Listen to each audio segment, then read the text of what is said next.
What's going on? Quake Matthews here. You are tuned into Myth Music TV, and you are now watching Lyric Breakdown. So stay tuned as I break down my new song, Live Forever.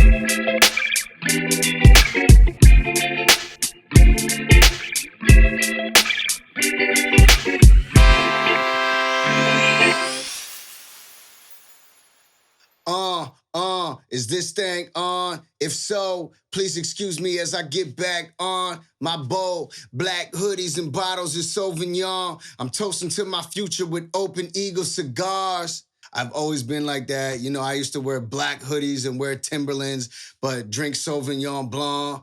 But I wouldn't have a wine glass. I have it, just straight out the bag, straight out the bottle in the brown bag. So gritty, classy. That's my bullshit, and that's what you get. And I'm just saying I'm back on my shit, man. Pretty self-explanatory. The kid is grown. I'm feeling strong. I'm in my zone. Laser focused like Iranian missile drones. I'm getting flown to different places to kill these shows. It's funny how some foreign money make you feel at home. With this shit, it was just wordplay, man. If you notice, there's really good segues in this shit. Like, I'm laser focused like Iranian missile drones. Then the next line will be, I'm getting flown to different places to kill these shows. It's funny how some foreign money make you feel at home. You know what I mean? So the drone, the laser focus, the Iranian, the different it all ties in together like some sort of goulash my grandmother would make. And when all the ingredients come together, it can't be beat. And that's what I do, man. Segue God. I boxed out of that box that I boxed myself into. Stopped complaining and started changing my self-issues. No bells and whistles, handouts, or help signals. I guess that being self-made's in my cell tissue. At the end of the day, this shit is about being self-made and taking your future and your destiny into your own hands. I know we all go through tough times. I've been there myself where I'll sit there and point the finger and blame everybody else for, the things I'm lacking or things going wrong. I think at the end of the day, you got to take responsibility, stop complaining, take your destiny in your own hands and do it. That's pretty much what the line is about. And then I round out the line with I'm self-made, it being in my cell tissue. Little biology wordplay just to round everything off nice. And so now that you've seen it, that's basically it. Being self-made, little biology wordplay, all underneath one microscope. Beautiful. Science. Yeah, this is everything that you thought it was. Blonde Lebanese hash for the body buzz. Brown leather sandals like I was the Saudi plug. Floating on the Atlantic, bumping that collie buds. Whoa. So the blonde Lebanese hash, I think I first came across that on a sick day. I was homesick from school in like grade 9 or something. My parents were at work. Started going through my dad's drawer and I noticed this beautiful chunk of substance with a little blonde streak through it. And, I knew what to do from watching Trailer Park Boys. So I think I might have heated up some Nas and did a little hot Nas. Anyway, I had a fucking awesome day that day. And knocked the sickness right out of me. So from that day forward, I preferred hash because it's more of a body stone than Kush and all the shit people smoke now is too strong for me. I don't like it. I used to work at Bingo, now I'm running up my O's and they still call my numbers, but I can't come to the phone. My first job ever was at a place called the Halifax Forum Bingo. And I would walk around and sell the bingo cards to the old ladies. And when they'd win, I'd come over and verify the number and make sure nobody was cheating and then give them the prize and they would tip me. Anyways, I fucking love that job. So little bingo wordplay here. I said I used to work at Bingo. Now I'm running up my O's. Obviously, O is one of the numbers they call. I'm referring to my bank account. And I say they still call my numbers, but I can't come to the phone. Basically, another double meaning. You fucking get it. Bingo, cell phone, numbers. It's all pretty much just a business, Telus Mobility, and a bingo. Again, another goulash, all wrapped up into one beautiful thing. And fuck, I don't know what else to tell you. If that's not food for thought, then beats me. I feel like this one sucks. No, it's good. It's good. I'm building my legacy to the sky. So when I get to heaven, the legend will never die. I saw Will Smith say on this interview one time that people often focus on the end or the big tasks. Like if you're trying to build a wall or a skyscraper or whatever it is, people always just get in their heads like, damn, this is gonna be so difficult. But he said you should just take one step at a time, lay each brick perfectly. And I kind of looked at my legacy as like a skyscraper from that point on. And I'm just trying to build each brick perfectly. And I'm trying to build it so high that when I get to heaven, you know, I can look down and look at it's so high, it reaches that. So it's kind of like a metaphor of saying my music or my legacy will never die. And the song's called Live Forever. I never mentioned Live Forever, but that's basically the idea right there behind it, you know? Having my legacy live forever.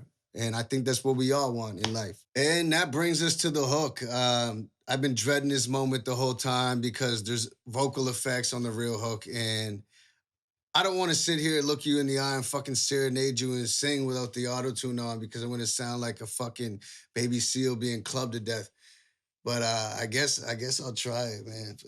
Moose, do I got to try it? Yes. Here goes nothing. I'm not singing that shit, man. I'm talking it. I am off in the pale moon sky, somewhere 1,000 miles from home. I just want to make you proud. Please don't forget my name when I'm gone. Jeez, it sounds better with the autotune.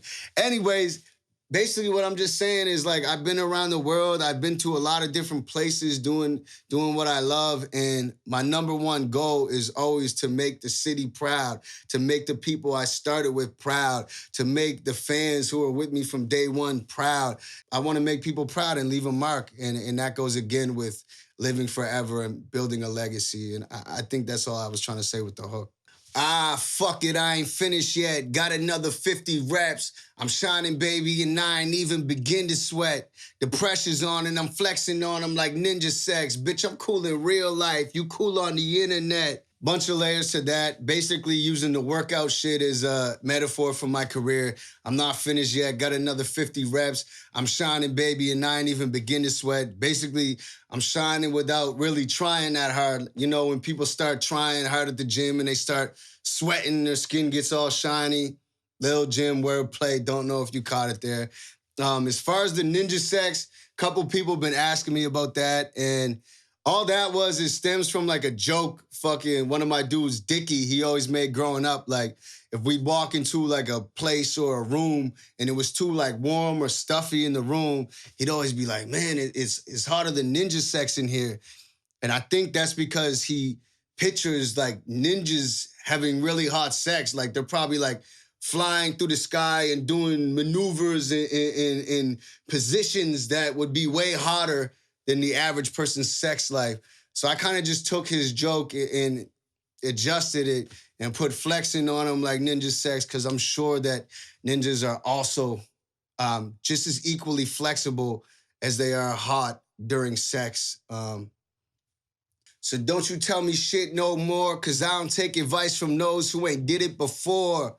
I made it this far on my own and found direction in my reflection up in this empty quarter Patron. I saw this interview with Damon Dash, legendary to the culture, obviously, and he said this one thing that stood out to me. He said, never take advice from somebody who hasn't done it before. So I guess what that line means is I'm blocking out everyone else. I'm not taking advice from all the onlookers. I'm listening to my heart, and that kind of is a segue God again, leads into the next line of I made it this far on my own and found direction in my reflection up in this empty quarter Patron. Because at the end of the day, I think the mirror is your best person to go to for advice because you can feel it on the inside. Sometimes people ask advice just for reassurance to see what someone else is going to say. They ask something that they already know the answer to, that they already feel deep inside, but they need reassurance. Listen to your gut, listen to that reassurance, and you'll be good. No regrets up on my face. Aspirations took their place. This shit got me walking crooked probably because I sip it straight. I can't find a fuck to give, like they must have got misplaced. Maybe somewhere out in Lucia at that club in Rodney Bay. It's going from negative to positive. No regrets on my face. Aspirations took their place. Like, that's just a optimistic attitude. Instead of pointing the finger and complaining, you have to, you have to live for your aspirations. Next line, this shit got me walking crooked, probably because I sip it straight. Crooked, straight, a little pendulum theory there. Opposite wordplay there. I'm sure you got it. Rodney Bay, that's a place in St. Lucia, on the Caribbean island of St. Lucia. It's like a street where all the clubs are, all the tourists go, and you could basically fill up your drink at one club and walk in with the next club. It's all open, and man, I had the opportunity to party there with some of my people, KO, Nate, Tona, what up? And big up to everyone in St. Lucia, man. I still think I left my fucks there, and ever since I got back, I don't think I've had them since. So salute to everyone in St. Lucia, man. I'm the greatest in the city that done did it on the scene. So save your goat emojis unless you're talking about me. I think every MC should be confident in their skills. That was a confident line from me right there, claiming I'm the GOAT. But I think there is a line we got to start drawing with the GOAT emoji. Like, be confident in yourself, strive to be the best, but we got to dial back on the GOAT emoji usage. Like, we have to be more conservative with the GOAT emoji usage. Like, your friend Trevor from down the street who just did his second song and posted it to Instagram probably doesn't need 5 GOAT emojis under it. GOAT, when I was coming up, was greatest of all time. So let's be more conservative on our usage of that word, period.